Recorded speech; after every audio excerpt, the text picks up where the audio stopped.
Hey, Divine Redeemer families, this is Pastor Seth for this week's lesson in the Ten Commandments. And for this week, we are going to look at the fourth commandment, which is honor your father and your mother. If you're a mom or a dad and you're watching this with your children, this is probably your favorite commandment. This is my favorite commandment that I have children now. But as a child or as a student, you might be looking at this commandment and saying like, I don't like this one so much. It's kind of challenging at times to honor my father and my mother. Maybe I want to honor my mom and then I don't do a good job of honoring my dad, and vice versa. Maybe I want to honor my dad, but I do a bad job at honoring my mom. Or maybe you're watching this and you're in trouble because you should be honoring both of them at the same time. But nonetheless, this is what we're going to learn about from the scriptures.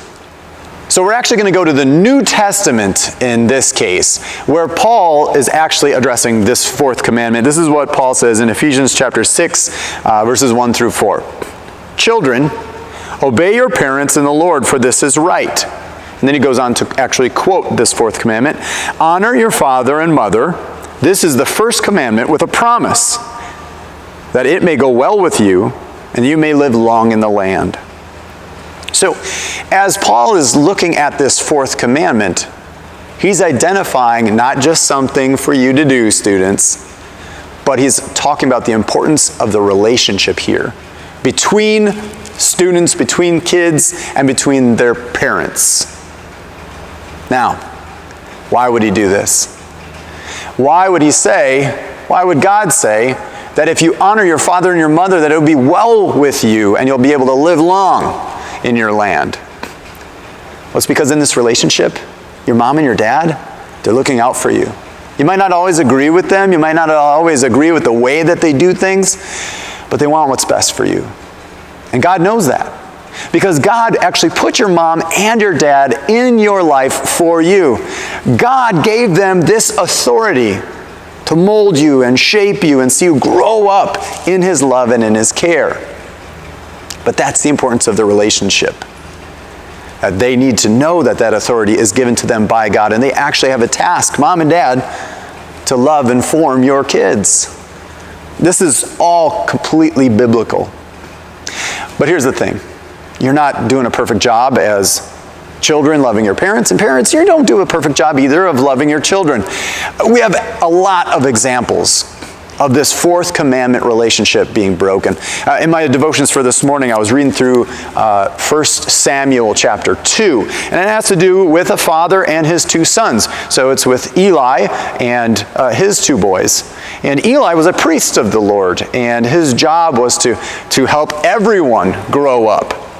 I mean, God gave him that authority too. But specifically, he was supposed to be investing in the growth of his kids. He was supposed to be spiritually forming them so that they would grow up, and that not only would they learn to honor their father, but by honoring that relationship, they would also honor their God. And you see, this is why a father or a mother over their family is like a king over a country.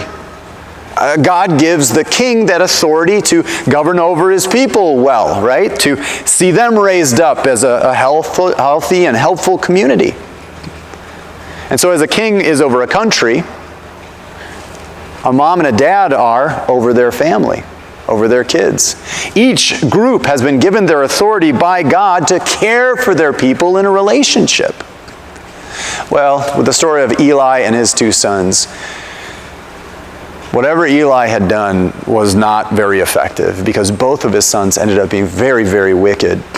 They were wicked in the way that they would deal with other people. They would threaten other folks. They were wicked in the way that they would live in the relationship with God. And so you can see that their relationship of honoring their dad also reflected how they honored their God.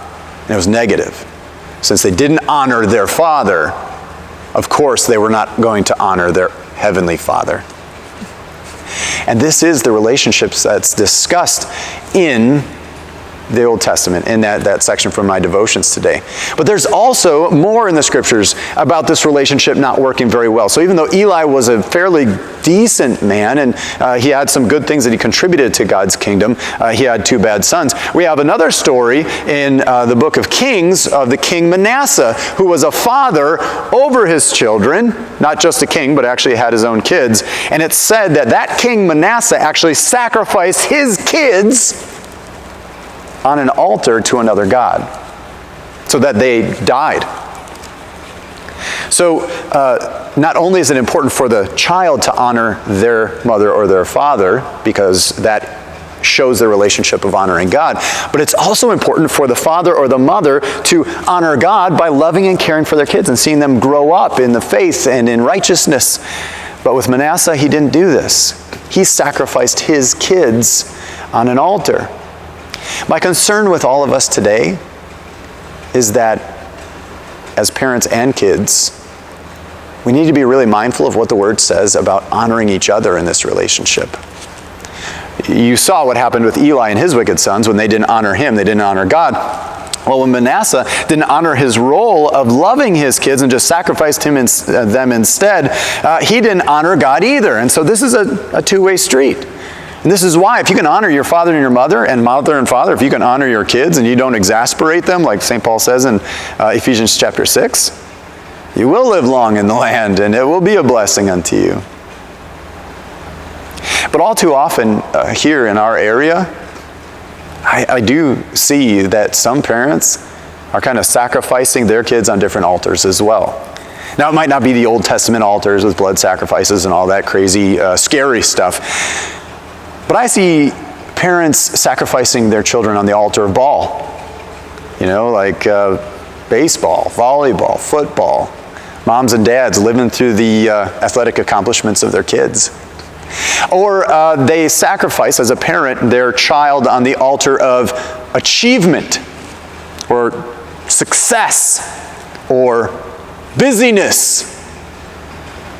And so rather than just honoring each other in this relationship that God has given you, sometimes as parents, we withhold our love if our child isn't getting the right grades, if our child isn't succeeding in sports or in theater, or sometimes we just sacrifice our children on that altar of busyness and we just say we don't have time to spend with them. Either way, that's not the picture that God paints for a healthy family that's helping each other grow in the Lord. His authority is given to moms and dads to love kids and see that they grow in the grace of Jesus. And for kids, you're supposed to honor your mother and father, because that is a way that you can honor God. Now, keep this in your home. Keep honoring each other. Moms and dads, honor your kids, love them. Sometimes that means correcting them. That's okay, that's biblical. Kids, honor your mom and dad, give them respect. As you're learning that, you're learning to respect your God. These are healthy relationships. As we look at the 4th commandment, and we learn that honoring our father and our mother means honoring our family and the one who has given us our family. That's Christ. And so this is hopefully another way that you see it's very practical to look at the scriptures and keep Christ in your home first. Have a great week.